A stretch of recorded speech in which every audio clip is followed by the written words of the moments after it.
আল্লাহর বিধান মানো, আল্লাহর বিধান রক্ষা করো, আল্লাহ তোমায় রক্ষা করবে। আব্দুল্লাহ, চাইতে হলে আল্লাহর কাছে চাও, সাহায্য চাইতে হলে আল্লাহর কাছে সাহায্য চাও। মনে রাখো, গোটা বিশ্বের সবাই যদি তোমার সাহায্য করতে চায় ততটুকুই করতে পারবে যতটুকু আল্লাহ তোমার নসিবে রেখেছে। গোটা বিশ্ব যদি তোমার বিরুদ্ধে ষড়যন্ত্রে দাঁড়িয়ে যায়, ক্ষতি ততটুকু করতে পারবে যতটুকু তোমার জন্য বরাদ্দ আছে। এর বাইরে কিছু করতে পারবে না। আওয়াজ করে বলেন ঠিক কিনা? এভাবে হাতে কলমে শিখিয়েছেন।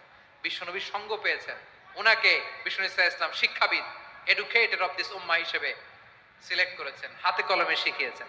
বিশ্বনবী একবার প্রকৃতির ডাকে সাড়া দিয়ে এসেছেন। এখন কি করতে হবে? নামাজের জন্য অজু করতে হবে।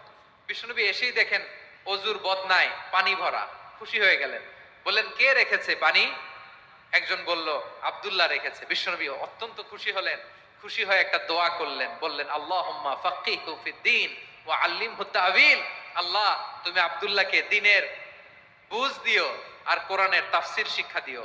বিশ্বনবীর এই দোয়া এমন লাগছে, উনি রাইসুল মুফাসসিরিন, এই পৃথিবীতে যত মুফাসসির ছিল, যত মুফাসসির আসবে, সকল মুফাসসিরের সম্রাট হিসেবে স্বীকৃত হয়েছেন আব্দুল্লাহ ইবনে আব্বাস। বিশ্বনবী ওনারে আজান শিখান নাই, বিশ্বনবী ওনারে ল্যাঙ্গুয়েজ শিখান নাই, বিশ্বনবী ওনারে অ্যাম্বাসেডর বানান নাই, হাতে কলমে শিক্ষা দিয়েছেন। ছোট্ট মানুষ, বিশ্বনবী ইন্তেকাল করলেন। আবু বকরের সময় গেল, ওমরে ফারুকের খেলাফত, তখনও তিনি তরুণ। ওমরে ফারুক রাদিয়াল্লাহু তাআলা আনহু ওনার ক্যাবিনেট মিনিস্ট্রির বৈঠকে এই আব্দুল্লাহ ইবনে আব্বাসকে পাশ দিয়ে বসায় রাখতেন। বয়স্ক সাহাবারা এটা পছন্দ করতো না। তারা বলতো, ঘটনা কি? আব্দুল্লাহর মতো ছেলে নাতি আমাদের আছে, এরা কেন রাখে ওমরে ফারুক? ওমরে ফারুক এটা টের পেলেন। তিনি বুঝতে পারলেন যে ক্যাবিনেট মেম্বাররা এটা পছন্দ করে না, ছোট্ট আব্দুল্লাহরা কেন রাখি, কেন যে রাখি, এটা একদিন বুঝাবো। একদিন সবাইকে বললেন, ইদা জাআ নাসরুল্লাহি ওয়াল ফাতহ। এই আয়াত দ্বারা উদ্দেশ্য কি বলেন তো মুরব্বী সাহাবীরা?